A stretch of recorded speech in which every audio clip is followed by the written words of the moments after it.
दिमाग और मन को चुस्त रखने के लिए शरीर को थकाना बहुत ज़रूरी होता है। ये तो हम सभी जानते होंगे, क्योंकि जब भी हम कोई खेल खेलते हैं या कोई शारीरिक गतिविधि करते हैं तो हमारा मन चुस्त हो जाता है, हमारा दिमाग तेज हो जाता है, सक्रिय हो जाता है।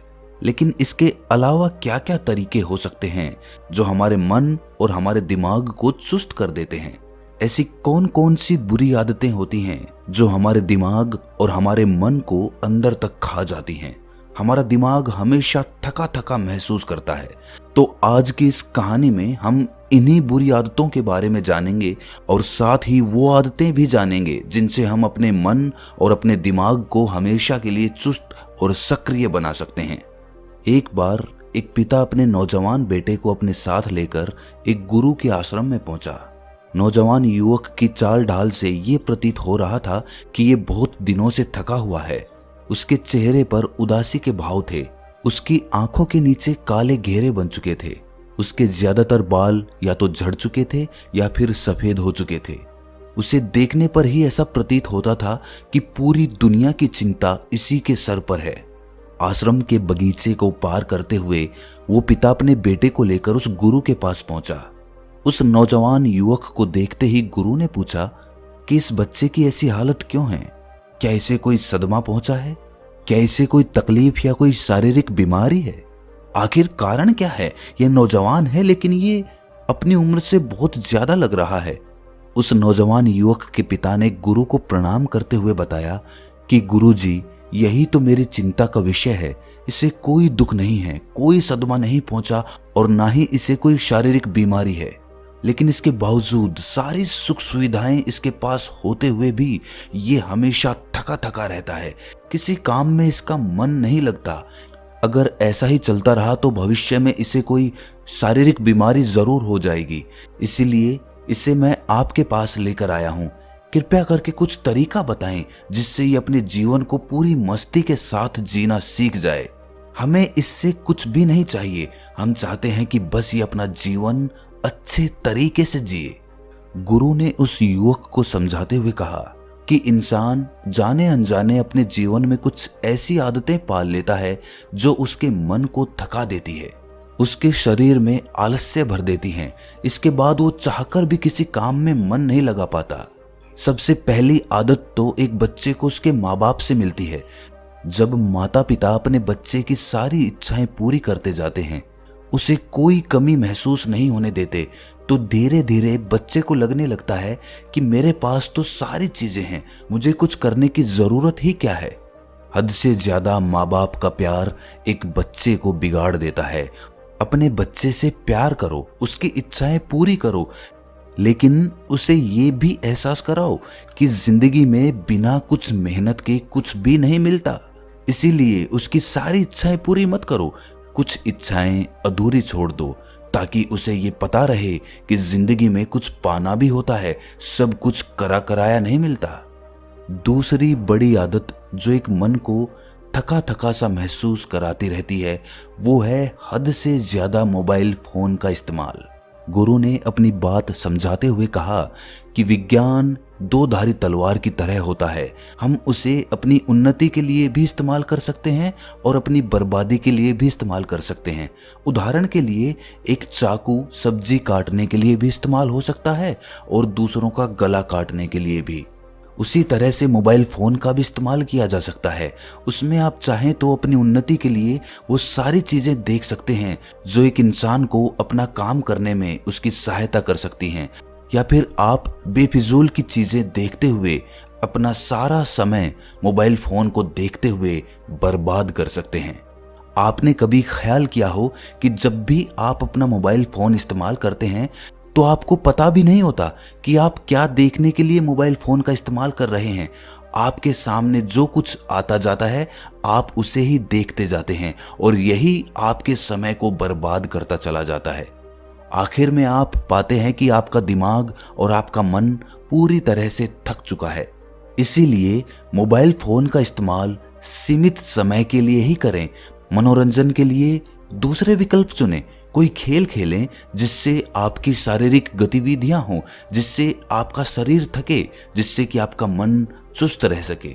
मोबाइल फ़ोन का इस्तेमाल कुछ सीखने के लिए ही करें। अपने मनोरंजन या अपने समय को बर्बाद करने के लिए हरगिज़ इसका इस्तेमाल ना करें, वरना ये मोबाइल फ़ोन आपकी ज़िंदगी का बहुत सारा समय खा जाएगा। तीसरी बड़ी आदत जो एक मन को थका देती है वो है सही समय पर नींद ना लेना और पूरी नींद ना लेना। कुछ लोगों की तो काम की वजह से मजबूरियां होती हैं कि वो रात में देर तक जगते रहते हैं, लेकिन कुछ लोग यूं ही बेवजह या तो मोबाइल फ़ोन को देखते हुए या किसी से बात करते हुए अपनी रात्रि का बहुत सारा समय यूं ही बर्बाद कर देते हैं। जो समय सोने के लिए निर्धारित किया गया था वो समय वो जागने के लिए इस्तेमाल कर रहे हैं और फिर सुबह ब्रह्म मुहूर्त में वो जाग नहीं पाते हैं। इसी वजह से उनका पूरा दिन थकान से भरा हुआ रहता है। लेकिन अगर आप सही समय पर भरपूर नींद ले पाते हैं तो आप ब्रह्म मुहूर्त में उठ पाएंगे और ब्रह्म मुहूर्त में उठने के बाद आपका पूरा दिन यकीन मानिए चुस्ती और स्फूर्ति से भरा रहेगा। चौथा बड़ा कारण जो आपके मन की थकावट का कारण बनता है वो है एक लक्ष्य निर्धारित ना होना। अक्सर लोग दूसरों से प्रभावित होकर अपने लक्ष्य बदलते रहते हैं। अगर किसी दूसरे आदमी ने किसी काम में सफलता हासिल कर ली तो हम भी उसी काम को करने के पीछे दौड़ने लगते हैं। हम ये भूल जाते हैं कि हमारा हुनर कुछ अलग है और जब आप दूसरों से प्रभावित होकर कोई काम करने लगते हैं तो आपको उसमें सफलता नहीं मिलती और कुछ समय बाद आप निराश हो जाते हैं। ऐसे ही 2-4 कार्यों में असफल होने के बाद आदमी को लगता है कि मेरे अंदर कुछ भी हुनर नहीं है, मैं किसी काम के लिए नहीं बना, और उसके बाद उसका किसी काम को करने में दिल नहीं लगता। अगर कोई आदमी अपनी रुचि और अपने हुनर के हिसाब से अपना लक्ष्य निर्धारित करता है तो वो जीवन में कभी भी नहीं थकेगा। वो काम उसके लिए मजा बन जाएगा, उसके लिए ध्यान बन जाएगा और वो उस काम को बड़ी स्फूर्ति के साथ जीवन भर करता रह सकता है। गुरु ने 5वीं बड़ी आदत के बारे में चर्चा करते हुए बताया कि जब इंसान सस्ते मनोरंजन ढूंढ लेता है तो भी उसका मन थका थका महसूस करने लगता है।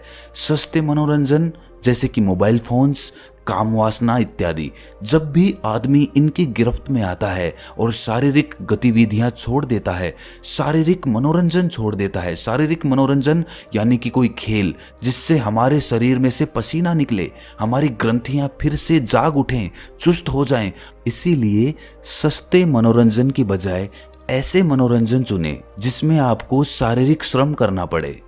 छठी बड़ी आदत के बारे में जिक्र करते हुए गुरु ने बताया कि जो इंसान दूसरे की उन्नति से जलता है, ईर्ष्या करता है, वो इंसान अपने आप का अंदर से पतन कर लेता है। किसी करीबी इंसान को कामयाब होते देख या तो हम उससे प्रेरणा ले सकते हैं या फिर उससे जलन पैदा कर सकते हैं। ये हमारे ऊपर निर्भर करता है। इसीलिए दूसरों से जलने की बजाय उनसे प्रेरणा लेना सीखें।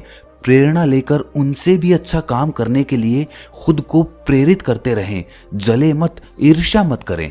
ईर्ष्या मन का घाव होता है जो हमारे मन को अंदर से खा जाता है।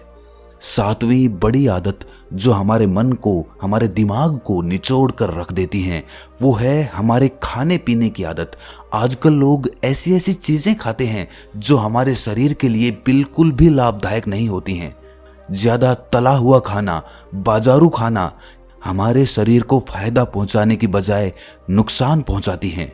सिर्फ अपनी जीभ के स्वाद के लिए आप अपने शरीर को कुर्बान कर रहे हैं और अगर आपका शरीर एक बार अस्वस्थ हो गया तो आपका मन और आपका दिमाग हमेशा हमेशा के लिए थका थका महसूस करते रहेंगे। इसीलिए अन्न खाएं, फल खाएं, हरी हरी सब्जियां खाएं। खाने के लिए इतनी सारी चीजें हैं तो सिर्फ अपनी जीभ के 2 मिनट के स्वाद के लिए हम अपने शरीर को अस्वस्थ करने पर क्यों तुले हुए हैं? जरा सोचिए। अच्छा खाना खाएं, स्फूर्ति में भरे रहें, चुस्ती में भरे रहें।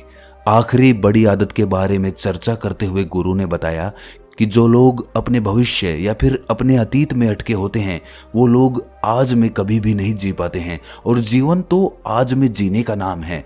कल को अगर कुछ बुरा हो जाता है, कुछ भी गलत हो सकता है, आपकी जान भी जा सकती है, तो आप ये नहीं सोचेंगे कि मेरे साथ ऐसा क्यों हुआ। आपको वो पल याद आएंगे, जो आपको जीने के लिए मिले थे, जो आपने गंवा दिए, ऐसे ही बर्बाद कर दिए चिंता में, फिक्र में। और वो फिक्र किसी काम की नहीं थी, क्योंकि किसी पल भी कुछ भी हो सकता है। चाहे हम कितनी भी योजनाएं कर लें, चाहे अतीत के बारे में कितना भी सोच लें, हम उसे बदल नहीं सकते हैं। और जिस चीज को हम बदल नहीं सकते हैं, जो हमारे हाथ में ही नहीं है, उसके बारे में सोच सोच कर हम अपने आप को क्यों बर्बाद कर रहे हैं।